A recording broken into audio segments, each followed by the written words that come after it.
Para cada operación en la compraventa o enajenación, cada bien inmueble tiene características legales propias, por lo que la operación a efectuar requiere de un procedimiento para minimizar cualquier riesgo. Es muy importante que tu asesor inmobiliario domine estos conocimientos para efectuar una operación que disminuya o evite algún inconveniente que pueda perjudicar de alguna manera grave dicha operación de compraventa. ¿Quién mejor para confirmarnos toda esta información que un notario público? Soy Pepe, Oportunidades Inmobiliarias, y en esta ocasión les presento una plática con el licenciado en Derecho Nicolás Vázquez Alonso, notario público número 3 de la ciudad de Puebla. Estamos con el licenciado en Derecho, contando con más de 35 años de experiencia en la función notarial, Nicolás Vázquez Alonso, para aclarar nuestras dudas recurrentes que surgen al adquirir un inmueble o al hacer algún trámite relacionado y en el cual deba participar un notario público. Nicolás, muchas gracias por recibirnos. Al contrario, gracias a ti por invitarme y hacer del conocimiento de las personas las ventajas que puede tener la intervención de los notarios públicos en sus adquisiciones. Gracias por la invitación. Él es licenciado en Derecho por la Universidad Popular Autónoma del Estado de Puebla. Tiene una especialidad en Derecho Financiero por la Universidad Autónoma de Guadalajara, maestría en Finanzas Públicas por la Universidad Popular Autónoma del Estado de Puebla, maestría en Derecho Fiscal por la Universidad Popular Autónoma del Estado de Puebla, maestría en Derecho Contractual, Registral y Notarial por la Escuela Libre de Derecho de Puebla. Tiene un doctorado en Derecho por la Escuela Libre de Derecho de Puebla. Tiene un diplomado en Mediación por el Tribunal Superior de Justicia del Estado de Puebla. Es notario público número 3 de la ciudad de Puebla desde 1988. Fue síndico municipal de Puebla en el periodo de 1999 a 2002. Fiscal anticorrupción del Estado de Puebla en el periodo del 2005 al 2011. Es catedrático de Derecho Civil Inmobiliario en la UDLA, la UPAEP, la Universidad Autónoma de Guadalajara, la Escuela Palafoxiana de Derecho, entre algunas universidades, por citar algunas universidades. Él es mediador certificado por el Poder Judicial del Estado de Puebla y presidente de la Asociación de Mediadores del Estado de Puebla. Sin más preámbulo, quisiera yo empezar con las preguntas que tenemos para ti. ¿Cuál es la ventaja de trabajar con un notario público? Mira, cuando una persona tiene la inquietud, la posibilidad, el deseo, la ilusión incluso de hacerse de un bien inmueble, considerando un bien inmueble puede ser un terreno, una casa, una bodega, una oficina, lo más recomendable es que vaya con algún notario público, al que conozca, el que le quede más cerca, y le pregunte, para que el notario público pueda revisar las características del inmueble que pretende comprar, revisar en el registro público si ese inmueble tiene algún tipo de gravamen, algún tipo de limitación, afectación legal, y que pudiera en cierta forma limitar la compraventa de ese inmueble, para que el notario pueda hacer algún cálculo de los impuestos que se podrían generar por la compra del inmueble y tal vez alguna otra información que pudiera ser muy útil para que la persona que pretende comprar un bien inmueble, conociendo ya las características, cuánto le va a costar, qué situación tiene el inmueble en el registro público, etcétera, entonces toma una decisión mucho más objetiva y la compra de ese inmueble se convierta en una experiencia agradable, en una buena experiencia y también en un tema patrimonial inmobiliario sin ningún riesgo. Por eso es bien importante que las personas antes de comprar, antes de dar un anticipo, antes de firmar cualquier tipo de contrato, acudan con su notario público para que él los asesore. Así como hacemos cuando vamos con el médico y tenemos alguna dolencia, pues no nos automedicamos nosotros, vamos con el experto para que nos diga qué tenemos, qué debemos tomar, cuándo y cómo lo debemos de tomar. Lo mismo pasa con el notario.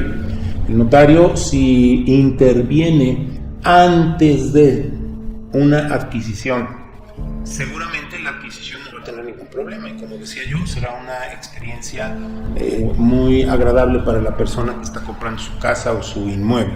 Si no interviene el notario por alguna razón que pudiera ser la percepción de que el notario es muy caro, es muy probable que le salga más caro a la persona que no ocupó los servicios del notario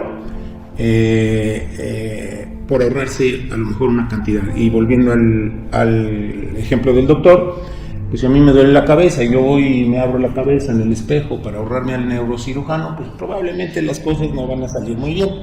Lo mismo pasa con el notario.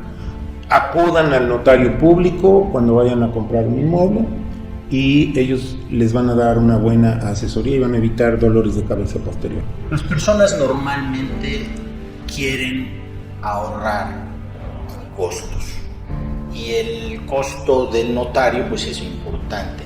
¿Nos puedes platicar tú, Nicolás, sobre la diferencia entre una compraventa privada y la escrituración de una compraventa? Efectivamente, muchas personas, pues todavía en esa cultura del no pago de impuestos, suponen, creen o imaginan que pueden hacer a un lado al notario o pueden hacer a un lado la obligación de pagar impuestos. Y puede ser que la puedan hacer a un lado, pero las consecuencias van a ser terribles, porque los 100 pesos que iban a pagar de impuestos hoy, dentro de 5 años van a ser 1,000. Los 50,000 que iban a pagar hoy, dentro de 5 años van a ser 600,000 y los van a tener que pagar. Y ahí es a donde se van a arrepentir. ¿Pero por qué no fuimos con el notario? Nos hubiera costado, claro, pero nos hubiera costado menos. El tema de las promesas o de los contratos privados que muchas personas utilizan para vender casas, en muchas ocasiones motivados por ese deseo de no pagar impuestos, tienen consecuencias que pueden ser graves. Por ejemplo, una persona le vende a otra persona su casa y le endosa la escritura como si fuera una factura de un coche. Y el que compra la casa dice, pues ya me endosó la factura, ya esa casa es mía. Y nos ahorramos al notario, y nos ahorramos el impuesto y le dimos la cara a Hacienda y a las autoridades hacendarias estatales, federales o municipales. Está bien, ya lo hicieron. El señor ya pagó, ya tiene la posesión de su casa, ya tiene su escritura endosada. Y pues resulta que en los 2, 3, 4, 5 años necesita venderla por alguna circunstancia o quiere venderla. Y pues van con el notario porque el comprador, ese es más consciente y le dice, oye, sí, lo que tú quieras, pero yo sí voy a ir con el notario, ¿no? Entonces vamos con el notario, ya llevo mi chequera y además una operación muy atractiva para el vendedor, porque a lo mejor el vendedor la compró en 500,000 pesos y en 2, 3 años ya la está vendiendo en 1,5 millones. Es una utilidad brutal que ningún negocio se le hubiera dado. Pues ya se está saboreando esta persona la venta. ¿Y qué va a pasar cuando llegue al notario y el notario le pida el título al vendedor, el título de propiedad? Y va a decir, aquí está mi escritura endosada por el que me la vendió. Pues el notario inmediatamente va a abrir los ojos porque se está dando cuenta que está en presencia de un problema que puede ser grave, pensando, por ejemplo, en el caso de que el vendedor ya se haya muerto, el que le endosó la factura, y ya no hay quien le firme la escritura, que sería el mejor de los escenarios, que el vendedor que le endosó la factura estuviera vivo, estuviera dispuesto a firmar. Casos en donde a veces, siendo esta la posibilidad, el vendedor dice, sí te firmo, pero te cuesta tanto. Oye, pero ¿por qué? Si ya te pues hazle como quieras. Pero si quieres que yo vaya a perder mi tiempo a firmarle al notario la escritura de compraventa que te endosé, te va a costar y lo va a tener que pagar. Y ese es el mejor de los escenarios. El peor de los escenarios es que ya hubiera fallecido y ahora ese inmueble, como legalmente siempre estuvo a nombre del vendedor, nunca estuvo a nombre del comprador, porque endosar una factura no es la forma adecuada para transmitir la propiedad de un bien inmueble, pues se van a encontrar con el problema de que el inmueble va a seguir siendo propiedad legal del vendedor. Y entonces, como ya se murió, pues ahora los herederos van a pasar a ser los legítimos propietarios de ese inmueble, aunque el papá ya lo haya vendido.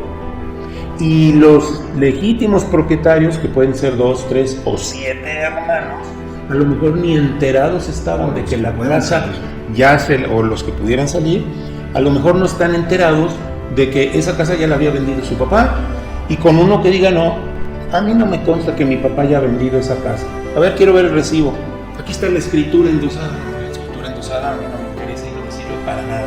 Quiero ver el recibo, quiero ver la transferencia bancaria, quiero ver el cheque. Y va a decir, yo no firmo nada. Y con uno que diga, yo no firmo, el que ahorita tenía en sus manos esa venta jugosa de 1,5 millones, ya se le va a caer y se va a ir, porque el comprador va a decir, muchas gracias, no, está muy bonita su casa, pero voy a comprar la de enfrente, que sí tiene un título de propiedad. Entonces, con esto creo responder tu pregunta, ¿qué diferencia hay entre un contrato privado y una escritura pública de compraventa? Si bien el endoso de una escritura no es un contrato privado, el contrato privado, aunque ya tiene mayores elementos jurídicos para constituir un título de propiedad, es un título de propiedad con limitaciones. La ley claramente dice que la compraventa de cualquier bien inmueble, independiente del precio de la venta, debe otorgarse en escritura pública. Si se otorga en un contrato privado, entonces le va a faltar un requisito, que es la formalidad en escritura pública. ¿Qué puede hacerse cuando unas personas firman un contrato privado por ignorancia, se dan cuenta de que están equivocadas y van con el notario? El notario les va a decir, bueno, aquí está el vendedor, aquí está el comprador, ustedes traen el contrato privado, vamos a formalizarlo, o sea, vamos a darle la forma que pide la ley y lo elevamos a escritura pública. Y entonces se subsana ese defecto que traía el contrato privado. Esa es básicamente la diferencia. El contrato privado requiere de formalidad y la escritura pues es precisamente la formalidad de la compraventa. Platícanos, Nico, ¿cuál es la diferencia entre una promesa de venta de un inmueble y la compraventa del inmueble? Yo no soy muy partidario de los contratos ni privados, evidentemente de los endosos pues descartados totalmente, pero tampoco de los contratos de promesa, porque normalmente los contratos de promesa, cuando se hacen de manera equivocada. Y esto te lo digo porque yo he tenido aquí muchos contratos de promesa de compraventa que me traen para utilizarlos como antecedentes en la escritura y me percato de que están mal hechos. Esto no implica que la operación vaya a salir mal, pero de esas 100 operaciones que se hacen con contratos privados, a lo mejor 1 o 2 pueden salir mal, porque el contrato privado tiene una característica. Una vez que se firma, ya se transmitió legalmente la propiedad.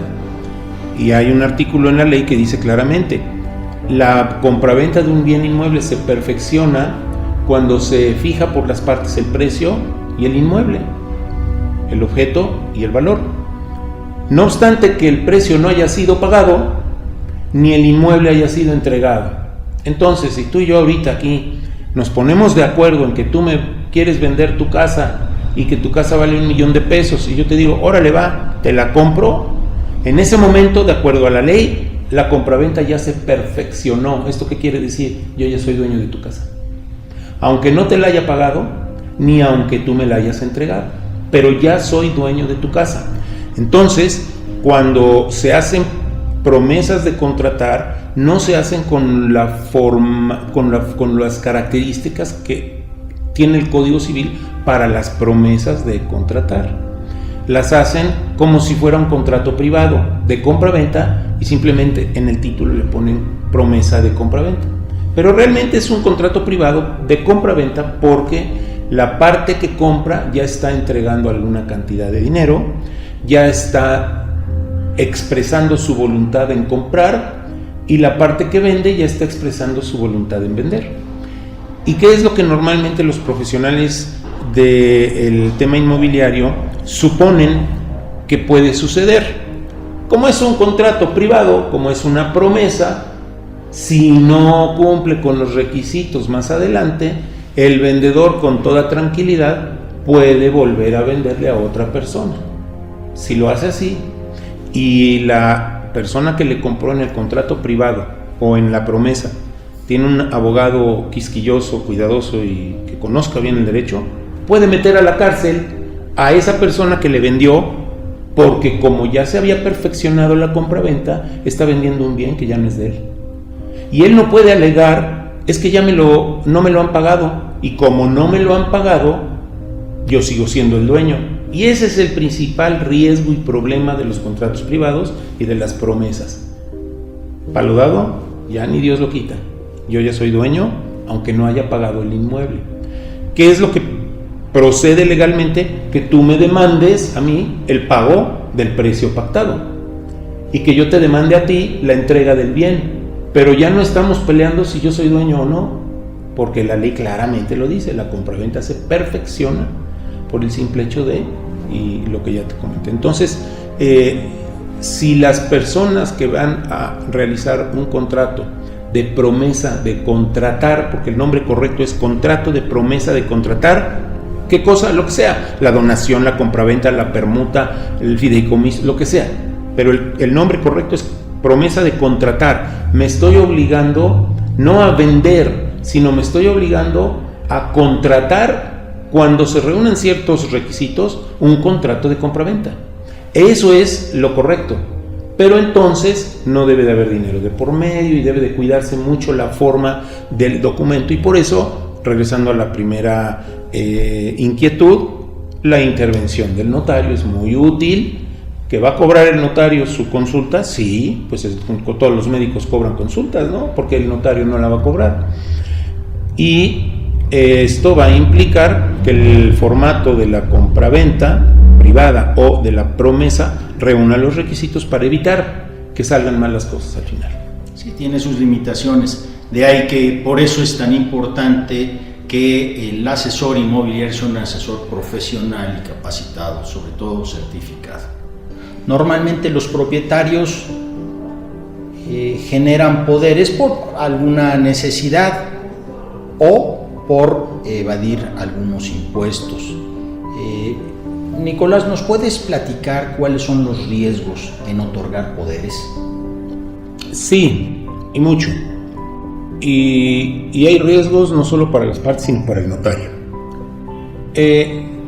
Hace tiempo, 15 años, se utilizaban los poderes como una forma de evadir impuestos. Yo soy dueño de una casa, te la vendo a ti, me pagas, te otorgo un poder y tú no la escrituras a tu nombre porque tú te dedicas al tema inmobiliario y vas a conseguir en 2, 3, 4, 5 meses un comprador que te la compre con un sobreprecio o con una utilidad en relación a lo que tú me pagaste a mí. Y entonces, cuando iban con el notario, pues el notario hacía la escritura y tú vendías en mi representación, cosa que no era cierto, porque yo ya te había vendido la casa o el inmueble. Entonces, eso también generaba algunos problemas fiscales, porque si yo vendía la casa tenía que pagar unos impuestos. Y yo no sabía tú qué cosa es lo que ibas a hacer con ese poder, qué ibas a declarar, en qué problema me ibas a meter a mí ante Hacienda para que tú no pagaras esos impuestos. Entonces, ese es uno de los riesgos que tenía el otorgamiento de poderes, y Hacienda se dio cuenta de esa situación. Y entonces ahora ha impuesto muchos requisitos, muchas trabas, que además yo creo que tiene mucha razón en hacerlo, para que ya no se utilicen los poderes en la venta de inmuebles. El poder se hace con una finalidad, con la finalidad de que una persona que no puede estar físicamente en algún lugar, haya alguien que lo pueda representar. Esa es la naturaleza jurídica del poder, o mandato, que es el nombre correcto.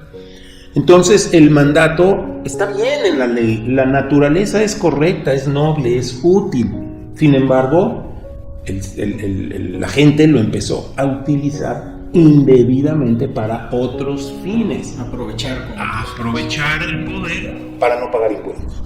Y ahora, por ejemplo, aquí en Puebla ya la mayoría de los notarios, y yo me incluyo, ya somos muy quisquillosos para recibir poderes. No solo poderes de otros lados de la República, sino poderes de Puebla. Y menos cuando el poder tiene 5, 7, 15 o 20 años que se otorgó. Y jurídicamente alguien me podría decir, oye, pero la ley no dice que tiene vigencia el poder. Pues sí, la ley no, pero el sentido común sí. Claro. Yo no sé si tu poderdante ya se murió. Y como la ley claramente dice que el mandato termina a la muerte del poderdante o del apoderado, pues entonces acredítame que tu apoderado, que tu poderdante está vivo. No, pero es que vive en Estados Unidos. Lo siento mucho. Yo no me puedo arriesgar, porque además para los notarios hay sanciones muy severas, que no, por mucho que nos paguen en una escritura, no nos vamos a arriesgar, ¿no? Entonces, sí hay riesgo en otorgar poderes. Nuevamente, lo mismo del principio de la plática. Si van a otorgar un poder por una razón que realmente requiera el otorgamiento del poder, antes de hacerlo vayan con su notario, para que el notario le expliquen por qué quieren otorgar un poder, para qué, cuáles son las razones, las circunstancias, y el notario seguramente va a realizar el poder, pero en el texto del poder va a asentar esas razones, el qué, el por qué, el cómo, el para qué, y seguramente le va a poner un término para que se ejerza ese poder, no sé, de 6 meses, 3 meses, 1 año, 2 años, etcétera, ¿no? Además de que los registros, ¿verdad? Como en cada estado de la República Mexicana, pues no se acepta el registro de un estado a otro, ¿no? Es que ese ha sido otro problema. Que, por ejemplo, para que los poderes se puedan utilizar en la venta de inmuebles, tienen que inscribirse en el registro público de la propiedad.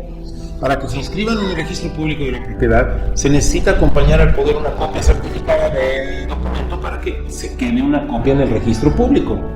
Pero si esa copia no viene certificada por el mismo notario que emitió el poder, aunque yo tenga el poder del notario de Tlaxcala, y yo, Nicolás Vázquez, le saque una copia certificada, cuando la lleve al registro me la van a rechazar.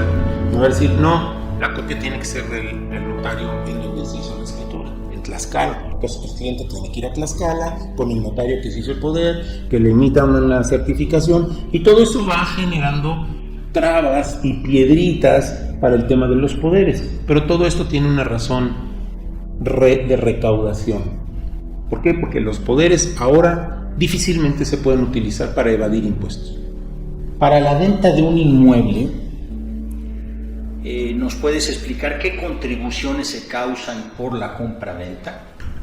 Las contribuciones pueden ser federales, estatales o municipales, y municipales. En el caso de una compraventa, las contribuciones federales son el IVA y el ICR. En el caso de casa-habitación, el IVA no se causa, está exento, la ley así lo contempla. En el caso de terrenos tampoco se causa el IVA. El ICR se causa por la diferencia que se reporta fiscalmente entre el costo de adquisición con el precio de venta.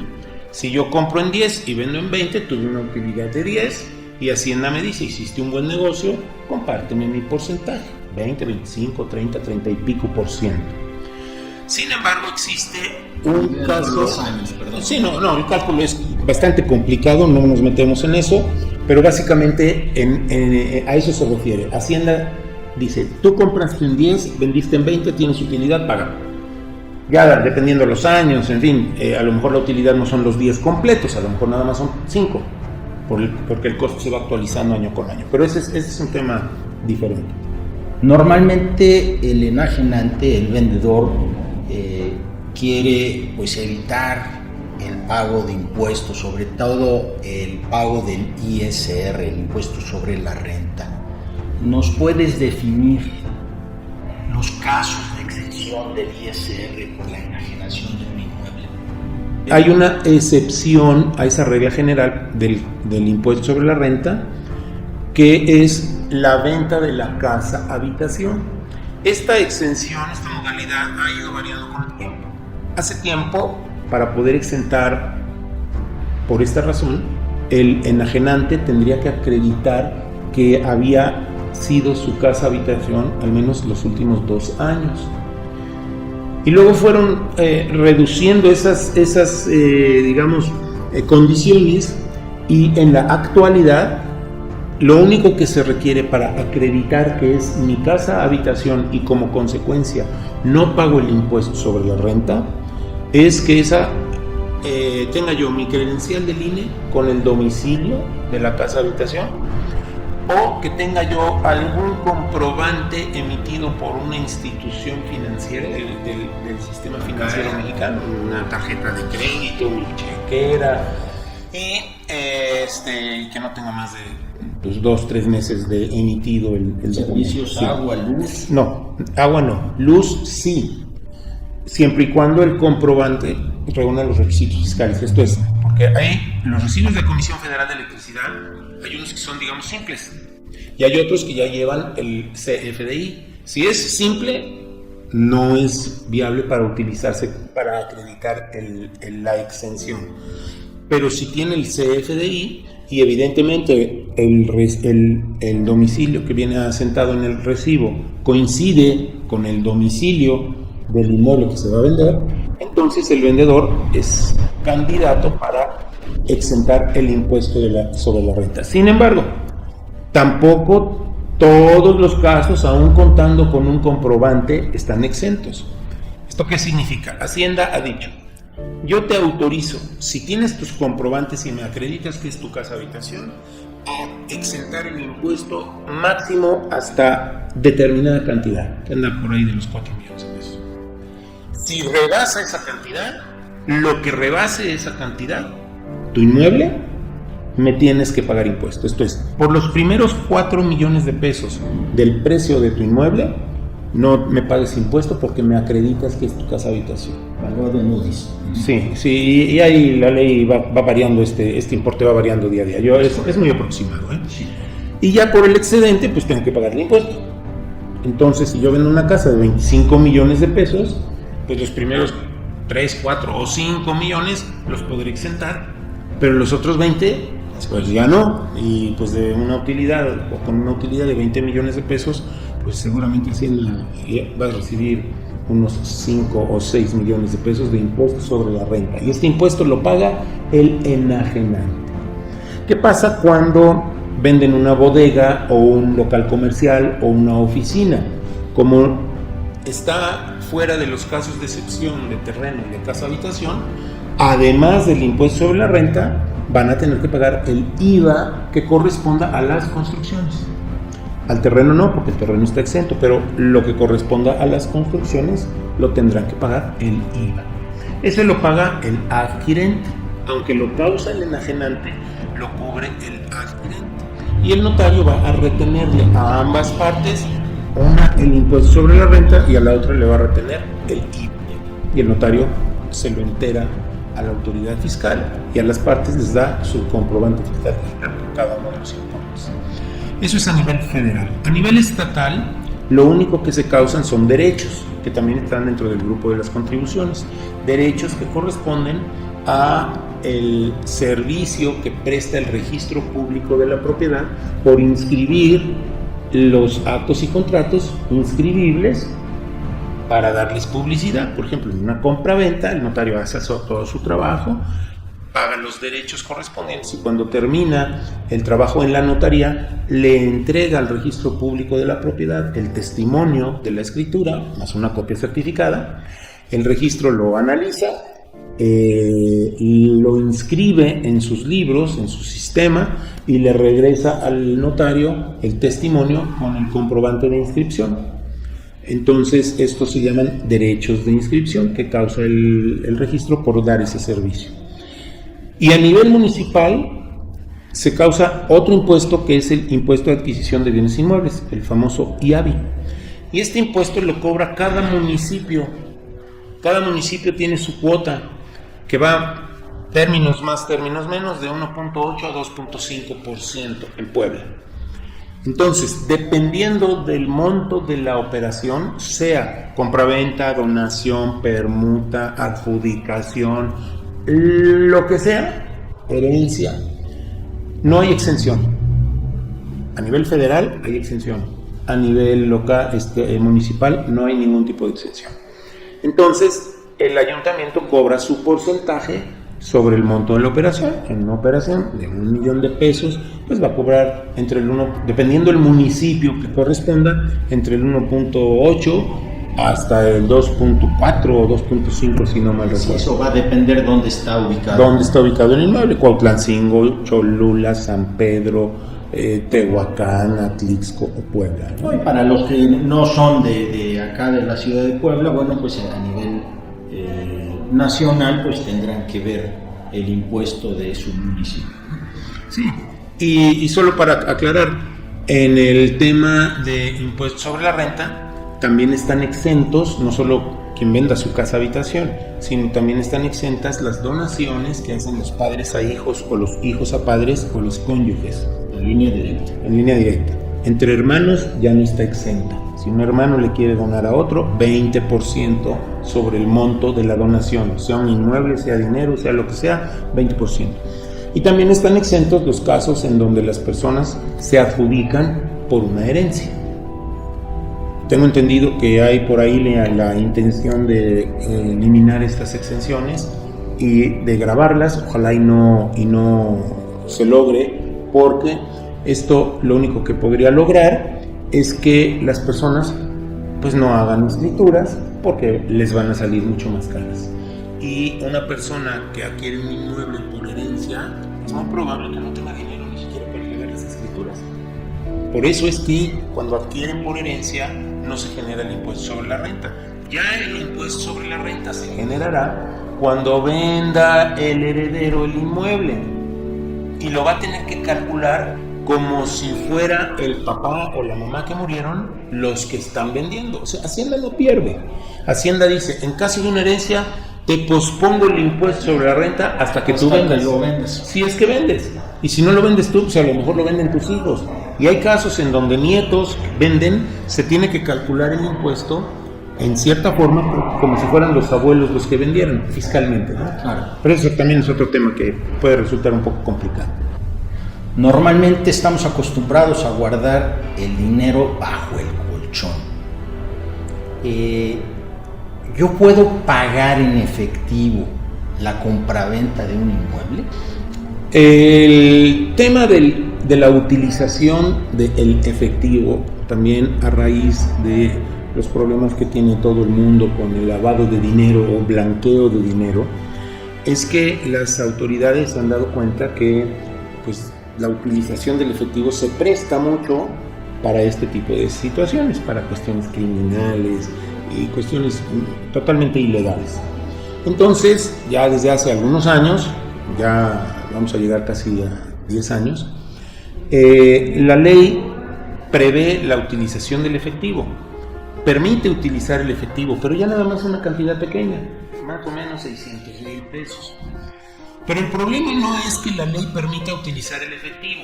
Si yo voy con un notario y le digo: oye, notario, la ley me permite utilizar hasta 600,000 pesos, igual UDIs más menos. Sí. Y el notario va a decir: sí, claro, con gusto. Pague usted sus 600,000 pesos si la compraventa es de un inmueble por 1 millón de pesos. El resto, o sea, 400,000 pesos, invariablemente los va a tener que hacer con cheque de caja, transferencia, SPAY, cualquier forma que esté respaldada en un movimiento bancario donde haya una cuenta de origen y una cuenta de depósito. Ese traslado de dinero a Hacienda no le va a importar. ¿Por qué? Porque esos 400,000, como ya están bancarizados, ya pasaron por todos los filtros fiscales, Hacienda dice eso, ya de ahí ya me pagaron impuestos. Pero ¿qué pasa con esos 600,000 que pagó el comprador en efectivo, que tenía debajo del colchón? Pues el notario, no porque quiera hacerlo, sino porque debe hacerlo, la ley así lo obliga, le tiene que avisar a Hacienda y decirle, oye, ¿qué crees? Vino perenganito de tal, con este registro federal de contribuyentes, con este domicilio y además con esta identificación, y sacó de su bolsa 600,000 pesos, y con eso pagó la casa que compró.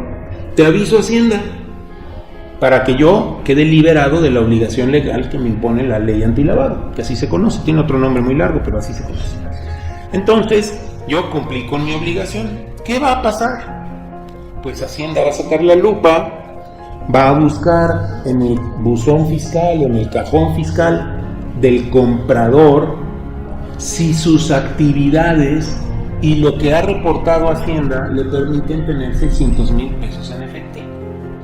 Puede ser que ese comprador tenga mucha venta al público en general y tenga mucho efectivo. Pero si ese comprador no lo declaró a Hacienda y no pagó impuestos, Hacienda le va a decir observación, claro, y no solo observación, o sea, no va a tener forma de defenderse.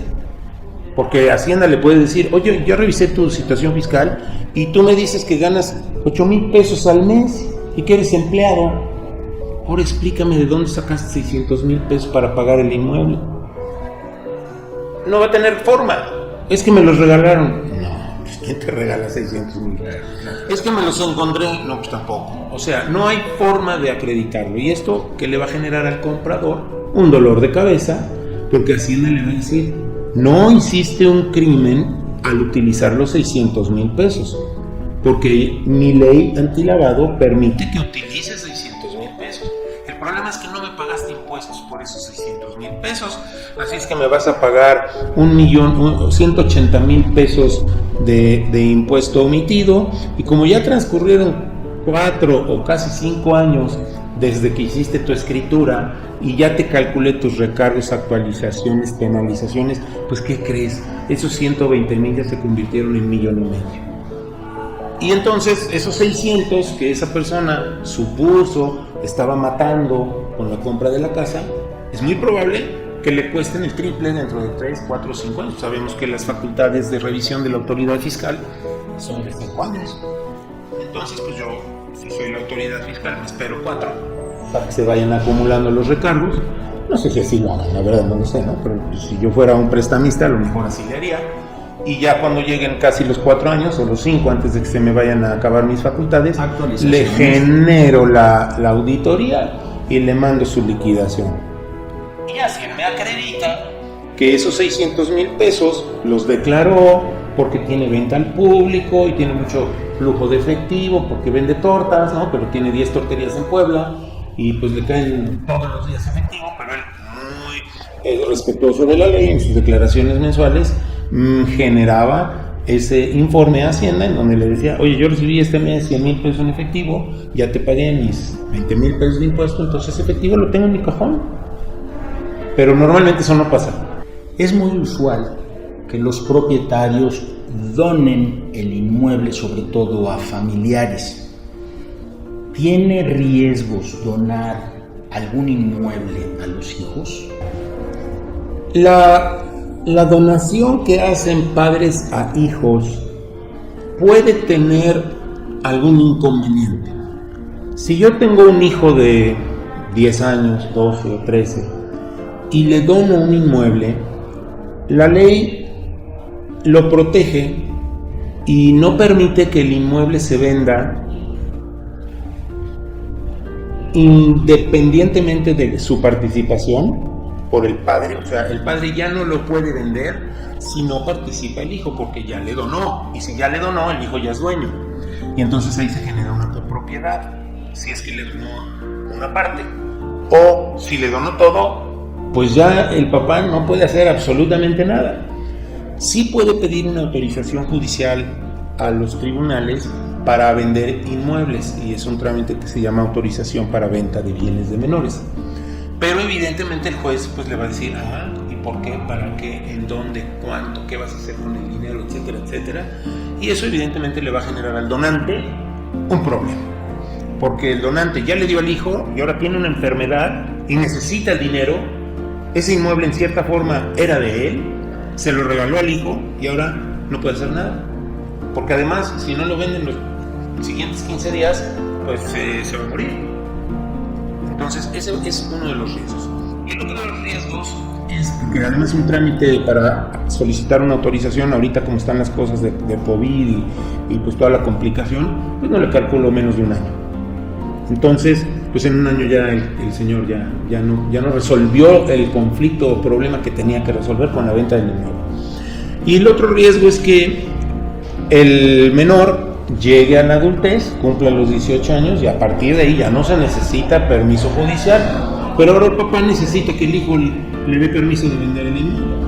¿Y qué tal si el hijo está en planes de casorio y la novia ya le metió ideas al hijo? No seas tonto, no lo ven. Oye, pero es que ese inmueble era de mi papá, me lo donó y ahorita lo necesita. Pues sí, pero pues ya nosotros lo vamos a necesitar ahora que nos casemos y podemos hacer una telenovela. Y el papá que hizo una donación a favor de su hijo se va a quedar con un problema y pues con una tristeza muy grande, porque uno luego no piensa que los hijos reaccionen así, pero sí reaccionan. Y normalmente no por los hijos, sino por los yernos y por las nueras, que son los que no tienen un afecto como lo tiene un hijo con su padre. O sea, el suegro pues es el suegro, la suegra pues es la suegra, ¿no? Entonces, yo no recomiendo que se hagan donaciones cuando los padres no tienen muy claro que ya no van a necesitar de ese inmueble, o más bien cuando tengan claro que ya no van a requerir de ese inmueble, entonces hagan las donaciones.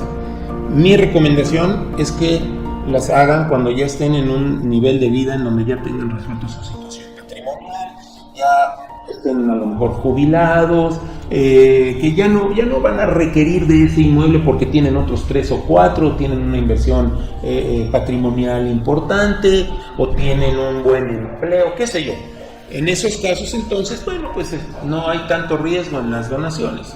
Y siempre, además, que los que hacen las donaciones se reserven el usufructo vitalicio. ¿Qué es el usufructo vitalicio? La propiedad se divide en 3 elementos: el derecho de uso, el derecho de disfrute y el derecho de disposición. Esos 3 derechos, cuando están juntos en una sola persona, se llama propiedad. Cuando están en varias personas, se llama copropiedad. Pero además yo puedo dividir y puedo decir, bueno, una persona va a ser dueña del derecho de usar el inmueble y otra persona va a ser dueña del derecho de disfrutarlo y otra persona va a ser el que va a tener el derecho de disponerlo. Normalmente solo se divide en 2: el derecho de usar y de disfrutar, que se llama usufructo, y el derecho de disponer. El que tiene el derecho de disponer se llama nudo propietario y el que tiene derecho de usar y disfrutar se llama usufructuario. Y este usufructo puede ser temporal, o sea, se puede constituir a 1 año, 2 años, 10 años, 20 años, o se puede constituir vitalicio. Entonces, cuando yo voy a hacer una donación a mis hijos, pues también me voy a tratar de proteger para que mis hijos no me vayan a dar una patada y me manden a un asilo o me saquen de la casa. Entonces les dono, pero me reservo el derecho de usar y de disfrutar, ya sea usar yo en el inmueble o disfrutar, lo rento y cobro las rentas. Y mis hijos, y ya no lo puedo vender porque ya no es mío, ya se los doné a mis hijos, pero al menos puedo cobrar las rentas o bien puedo vivir ahí. Y eso me da la tranquilidad de que si a lo mejor mi mamá cuando sea yo viejo, por lo menos va a tener un techo donde vivir o un ingreso producto de la renta. Y cuando yo fallezca, entonces por ministerio de ley, ese usufructo vitalicio que a mí me correspondía se transmite a los nudopropietarios. ¿Quiénes? Los que están, los que sean. Entonces yo, cuando le done a uno de los hijos o a los hijos, les puedo donar, que es la recomendación que yo haría, solamente la nuda propiedad. Y en ese caso ya no es necesario hacer testamento, ya no es necesario hacer un trámite sucesorio cuando yo me reservo el usufructo vitalicio, y así, pues, como dicen en los pueblos, más seguro, más marrano. ¿Qué desventajas tiene la copropiedad en un inmueble? Sí tiene desventajas, aunque a veces es necesaria. ¿Nos puedes definir qué es una copropiedad? La copropiedad, como decía yo hace un momento, se genera cuando varias personas son dueñas de un mismo bien, de un mismo inmueble o de un mismo mueble. Yo puedo ser copropietario de un coche, de un piano, o de una casa, de un terreno, o de un conjunto en condominio. Yo puedo ser copropietario. ¿Qué pasa cuando hay copropietarios? Para que se tome cualquier decisión en relación con el bien del que son copropietarios, se requiere la autorización, anuencia, la firma, la presencia de todos los copropietarios. Esto sucede mucho cuando las personas no hacen testamento y fallecen y tienen 5 hijos. Y vamos a pensar que el que falleció tenía 5 casas. La copropiedad se va a dar respecto a las 5 casas, respecto a los 5 hijos. Esto es, cada casa va a ser propiedad de los 5 hijos. Cada baño es propiedad de los 5 hijos. Cada foco, cada columna, cada pared, cada techo, cada tinaco, la bomba del agua, cada cosa que integra el inmueble es propiedad de los 5 en común y por partes iguales. Entonces, en la desventaja, hay que vender una casa porque tenemos una deuda que pagar y nos van a embargar otro inmueble. Con uno que diga, no, yo no firmo, no estoy de acuerdo. Oye, ¿pero por qué? No, porque pues, en esa casa tengo la necesidad. No tengo la necesidad, o no es problema mío, o pues en esa casa yo jugaba de chiquito y me da tristeza venderla. Entonces, ¿qué es lo que les queda a los otros 4 copropietarios? Demandar al que no quiere vender judicialmente para que le explique al juez por qué no quiere vender.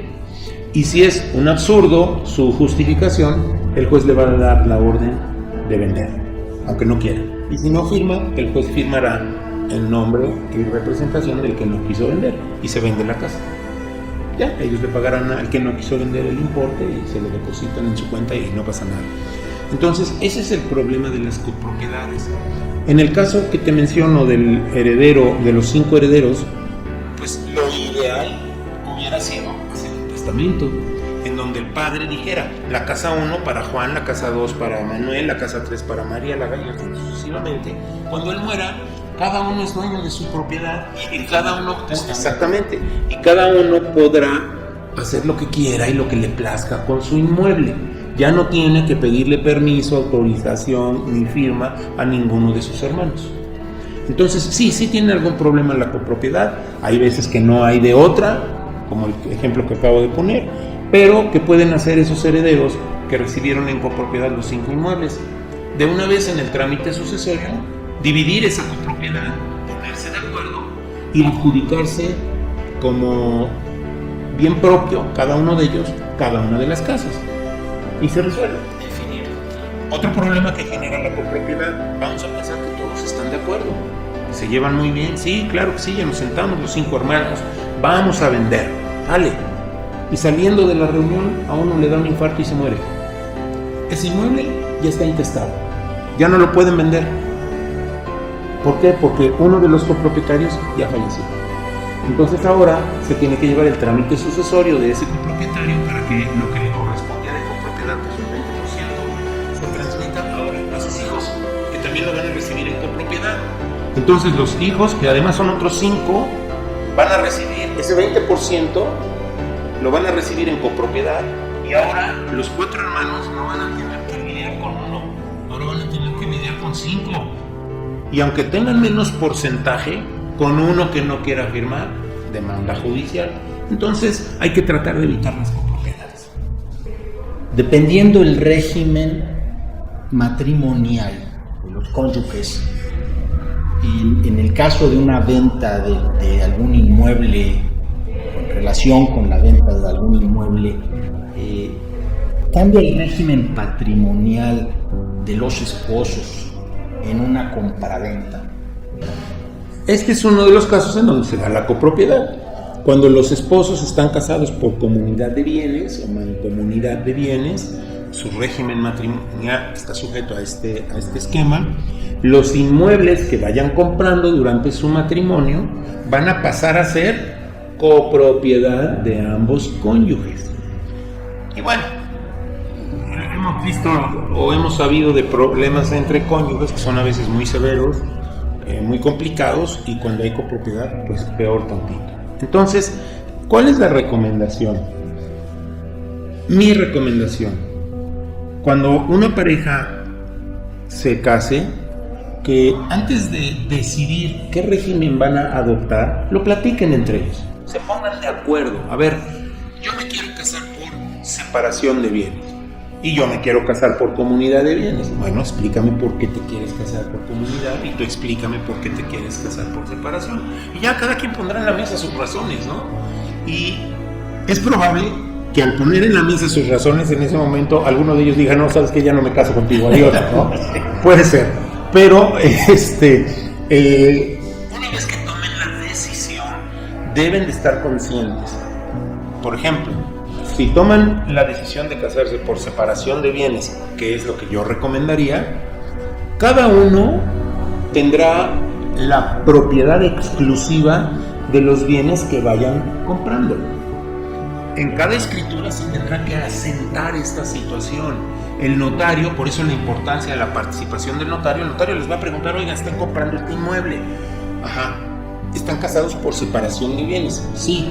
¿Quién lo pagó? Mi esposo. Ah, correcto. Entonces, este inmueble, como lo pagó tu esposo, va a quedar a nombre de él porque está casado bajo separación de bienes y la ley lo permite. Sí, no hay problema. Está bien.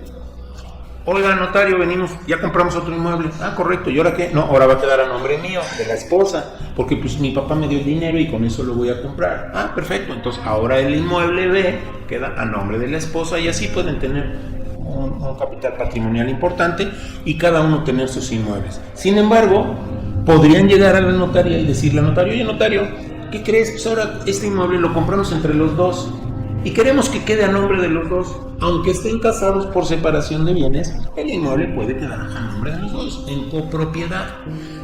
Por eso es importante, el notario lo tendría que hacer constar en la escritura para que quede muy claro.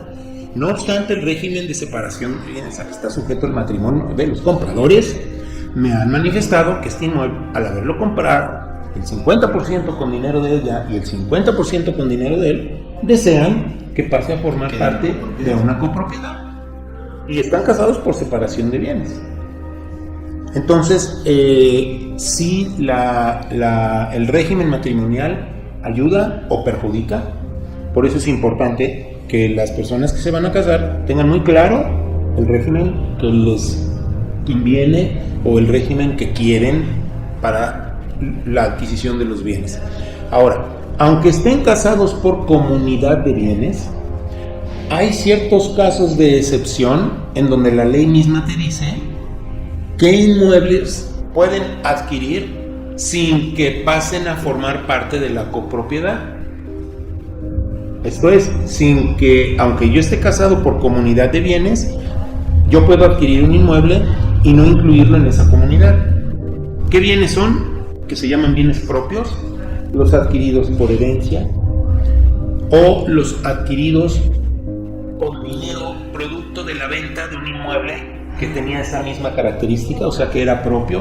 Vamos a pensar que yo me caso, pero antes de casarme yo compré 2 casas, mi papá me regaló otras 2, mi abuelita me regaló un terreno. Todo eso es mío. Aunque yo me case por comunidad de bienes, eso seguirá siendo mío. Siempre. A no ser que yo le done a mi esposa. Entonces, si yo vendo una de las casas y me pagan $1,000,000 y con ese $1,000,000 compro un terreno, ese terreno sigue la misma suerte de la casa que yo vendí y por lo tanto ese terreno sigue siendo mío, aun cuando lo haya yo comprado después de casado. ¿Qué cosa es importante? Que el notario lo asiente en la escritura y lo ponga, porque si no lo pone, pues va a poderse generar una duda. Bueno, ¿y esto qué? Ah, no, pero es que esto es mío. ¿Y por qué es tuyo? Porque lo compré con dinero de la venta de otra casa. ¿Y dónde dice? Y los abogados decimos algo que es muy cierto. Lo que no consta en autos, esto es lo que no consta por escrito, no es de este mundo.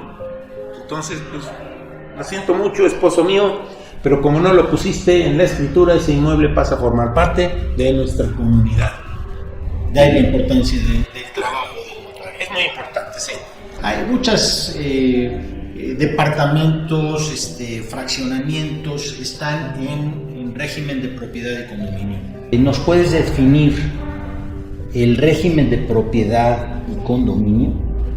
Esta es una figura jurídica que surgió como consecuencia de la construcción de edificios verticales y era necesario porque no había una forma de que las personas fueran dueñas de su departamento y entonces se generaban copropiedades en donde yo tenía que hacer una escritura muy complicada en donde decía yo, bueno, la parte alta de del segundo nivel que se ubica en la parte del fondo, esa nada más es de una persona y la parte de junto es de otra, y eso generaba demasiada confusión, demasiados problemas y sobre todo temas legales. Entonces surgió en la ley la posibilidad de que un inmueble pudiera ser propiedad de varias personas sin estar en copropiedad. Y ese es el régimen de propiedad y condominio. Entonces yo construyo un edificio de 5 pisos, en cada piso meto un departamento y pues los quiero vender.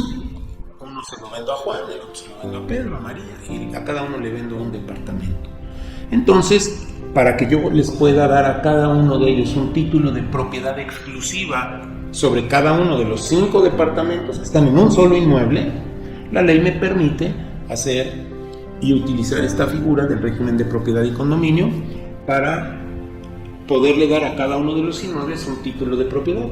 Y yo tengo que llevarle al ayuntamiento, que es el que da las autorizaciones, pues la descripción del inmueble, ¿no? Es un edificio de 5 pisos que está desplantado en un terreno de tanto por tanto y en cada uno de los pisos hay un departamento, el número 1, el 2, el 3, el 4, el 5, hay una cisterna que va a ser común, porque en los condominios normalmente hay áreas comunes y va a haber un elevador que va a ser común, va a haber unas escaleras que van a ser comunes, va a haber cajones de estacionamiento que pueden o no ser comunes, va a haber una azotea, un roof garden que ahora está muy de moda, ¿no?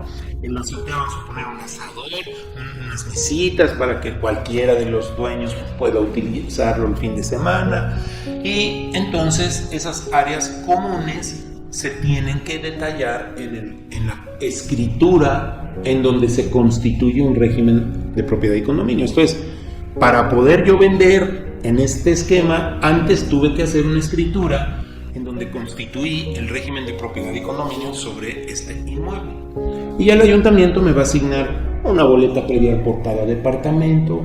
El SUAPAP o en Aguas de Puebla me va a asignar un número de cuenta para cada departamento tendrá su propia toma, su propio contrato de electricidad, cada uno podrá vender su departamento sin ni siquiera tomar en cuenta a los demás, lo podrá hipotecar, podrá hacer lo que quiera con sus departamentos, pero las áreas comunes se tienen que respetar, y para esto en el régimen de propiedad y condominio se debe elaborar un reglamento que reglamente, valga la redundancia, la convivencia dentro de este y el uso de las mismas instalaciones. La cisterna pues la pueden usar todos porque no es de uso exclusivo para ninguno, porque le va a dar servicio a todos los departamentos.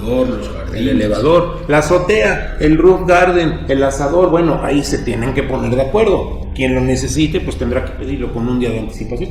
Cada régimen de condominio. Salones sociales. Salones de uso múltiples. Hay condominios ahora que están muy de moda con amenidades de muy alto nivel, salas de cine, albercas, gimnasios, carriles de natación. No sé, ¿no? Al rato va a haber algunos que tengan campo de golf, ¿no?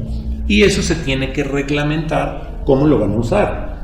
Luego, tiene que haber cuotas para mantener esas áreas comunes, porque yo aquí dentro de mi inmueble, pues yo pinto y arreglo y todo, y afuera también. Pero si este inmueble estuviera sujeto a un régimen de condominio, pues entonces a mí me corresponde participar en los gastos en el mismo porcentaje que tengo de copropiedad, si fuera copropiedad de ese inmueble.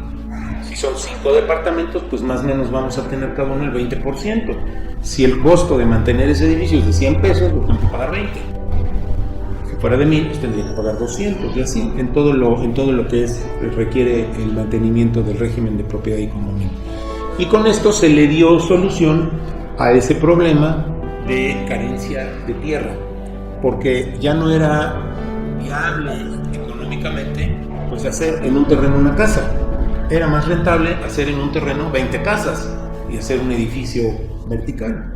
Y entonces este régimen de propiedad y condominio fue la figura jurídica adecuada para resolver este tema. Por eso hay tantos condominios, que así se les llaman, condominios, y todos están sujetos al régimen de propiedad y condominio.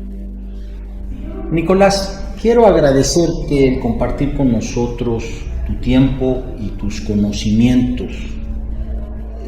Yo quisiera comentarles que si tuvieran alguna duda, les voy a estar compartiendo en la pantalla los datos de la notaría para tener una comunicación directa con la misma notaría. Con gusto, con gusto. Cualquier duda que tengan, si nos hacen favor de visitar aquí a la notaría o si nos echan una llamadita telefónica, o ahorita nuestra página de internet la vamos a cambiar, entonces está en construcción, ahí viene mucha información, pero con gusto telefónicamente a los teléfonos que aparecerán ahí en la pantalla estaremos con la disposición de atenderles y de asesorarles en la medida de lo posible en sus operaciones inmobiliarias que requieran. Nuevamente, muchas gracias, Nicolás, por habernos recibido aquí en la notaría. Soy Pepe, Oportunidades Inmobiliarias. Les agradezco haber estado en este video. Suscríbanse al canal, los invito a suscribirse al canal y nos vemos en el próximo video. Muchas gracias.